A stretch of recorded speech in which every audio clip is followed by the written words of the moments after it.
അവളുടെ മുമ്പിൽ നമ്മൾ ഈ കേസ് തോറ്റാൽ പിന്നെ പലരുടെ മുമ്പിൽ നമുക്ക് തല നിവർത്തി നിൽക്കാൻ പറ്റില്ല. ശരിയാ, നമുക്ക് തല നിവർത്തണമെങ്കിൽ ആ അഡ്വക്കേറ്റ് അഞ്ജലി തോറ്റ് തൊപ്പിയിട്ട് നമ്മുടെ മുന്നിൽ വന്ന് ദാസിപ്പണി ചെയ്യണം, അല്ലേ ഹരീന്ദ്ര? എങ്കിൽ പിന്നെ ആ ദാസിപ്പണി ഇപ്പോഴേ തുടങ്ങിയിട്ടുണ്ടെന്ന് തനിക്കൊന്ന് കാണിച്ചു തരട്ടെ.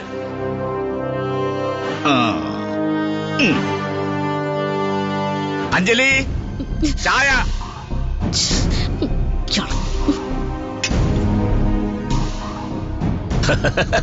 ഇപ്പൊ വരും.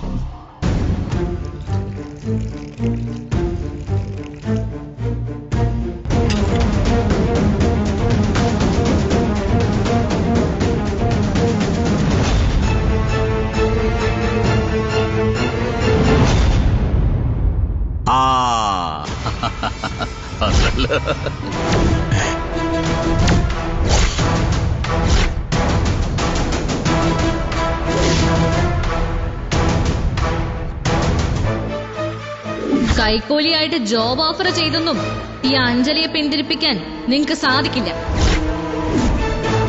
ആ പെൺകുട്ടി മൊളസ്റ്റേഷൻ ഇരയായിട്ടുണ്ടെന്നുള്ളത് സത്യമാണ്. അവളോട് അങ്ങനെ പെരുമാറിയവന് ശിക്ഷ വാങ്ങിച്ചു കൊടുക്കാൻ ഏതറ്റം വരെ ഞാൻ പോകും. ജയിക്കാൻ വേണ്ടി ഞാൻ പോരാടും. ഇതെന്റെ പ്രതിജ്ഞയാണ്. ഇനി നമുക്ക് കോടതിയിൽ വെച്ച് കാണാം. That's all.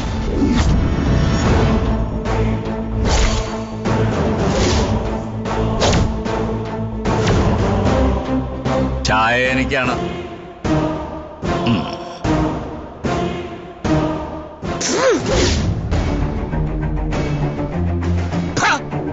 ഇങ്ങനെയാണ് ഒരു ചായ ഇടുന്നത്. കടുപ്പമില്ല, മധുരമില്ല, ഒരുമാതിരി വാട്ട വെള്ളം പോലെ. നേരാമണ്ണ ഒരു ചായ ഇടാൻ പോലും അറിയാത്ത നിന്നെ വിശ്വസിച്ച് ഞാനെങ്ങനെ എന്റെ അടുക്കള ഭരണം ഏൽപ്പിക്കും? ഇങ്ങനൊരു വൃത്തികെട്ട ചായ ഞാൻ എന്റെ ജീവിതത്തിൽ കുടിച്ചിട്ടില്ല.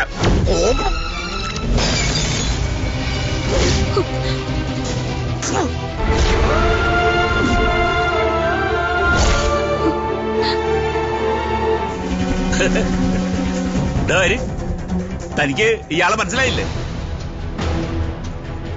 ഒരു പഴയ പേര് കേട്ട വക്കീലുണ്ടല്ലോ, ആ പേര് കേട്ട വക്കീലിന്റെ പേര് കേട്ട മകളാ.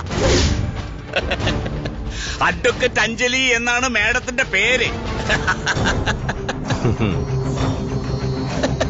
ഇപ്പോ ഇവിടെ എന്റെ വീട്ടിലെ അടുക്കള കാര്യങ്ങളൊക്കെ നോക്കി ഇങ്ങനെ കഞ്ഞി കുടിച്ചു പോകുന്നു അല്ലേ? എന്നാ അഡ്വക്കേറ്റ് അഞ്ജലി ചെല്ല്. എന്നിട്ട് ഉച്ചഭക്ഷണത്തിന് നേരാവണ്ണം വായിക്ക് കൊള്ളാവുന്ന എന്തെങ്കിലും ഭക്ഷണം ഉണ്ടാക്കാൻ നോക്ക്. അല്ലാതെ എന്റെ വായിലിരിക്കുന്ന കേൾക്കാനുള്ള അവസരം ഉണ്ടാക്കരുത് നീ. ഓടിയോടും